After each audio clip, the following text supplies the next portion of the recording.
सकते हैं। मुझे तो निराशा होती है भैया, आप पढ़े लिखे आदमी हो, कोई डॉक्टर है, कोई लॉयर है, कोई इंजीनियर है, आपने कभी देखा है कि ये लोन जो कहते हो कि लोन जो है रिपे नहीं हो रहा है, आप राइट ऑफ कर दे रहे हो, आप बिजनेसमैन भाग गया। मैं आपकी सारी बात से सहमत हूं, एकदम आप सही बोलते हो, लेकिन कभी आपने देखा है कि वो लोन कब का है? वो लोन 2004 से लेके 2014 तक का है। 2014 के बाद से कोई लोन नहीं है। लोग भागा होगा, हो सकता है कि हमारी सरकार के समय ही भागा होगा, मैं उसे इनकार नहीं करता, लेकिन लोन किसके समय लिया? आप नीरव मोदी, मेहुल चौकसी की मैं सुनता रहा उधर से, उस दिन राहुल कासवा लगातार बोल रहे थे। आपने कभी सुना कि नीरव मोदी क्यों पैदा हुआ? कभी आपको यह ध्यान है? 2013-14 में, और मणिकम टैगोर साहब आपको जरूर जानना चाहिए और अपने नेता को बताना चाहिए कि 13-14 में चिदम्बरम साहब ने मैं ऑन रिकॉर्ड कर रहा हूं कि कस्टम का रेट यह था कि जो आर्टिफिशियल डायमंड आएगा उसका एक अलग टैक्स लिया जाएगा, और जो नेचुरल डायमंड आएगा बाहर से उसका एक अलग टैक्स लिया जाएगा। एक स्कीम ले आए आप जिसको कहते हैं 80-20 स्कीम।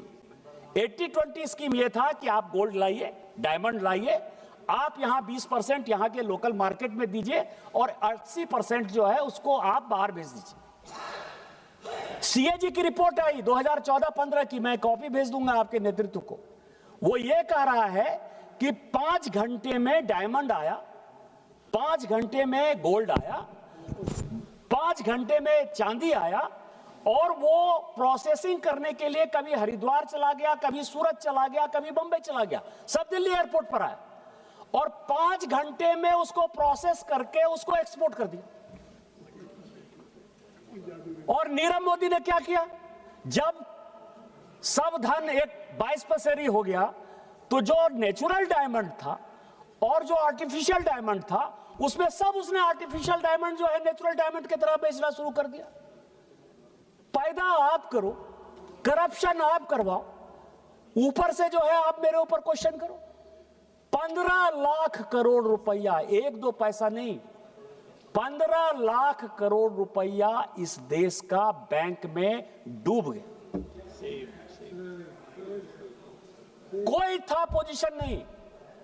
अब भारत सरकार जब आई, मोदी जी आई, और क्योंकि जो जीडीपी आप छोड़कर गए, 2004 का इकोनॉमिक सर्वे यदि आप देख लीजिएगा, तो भारतीय जनता पार्टी जब छोड़कर गई यूपीए को, जब उसने अपना चार्ज दिया, तो आपने इकोनॉमिक सर्वे में आपने 2000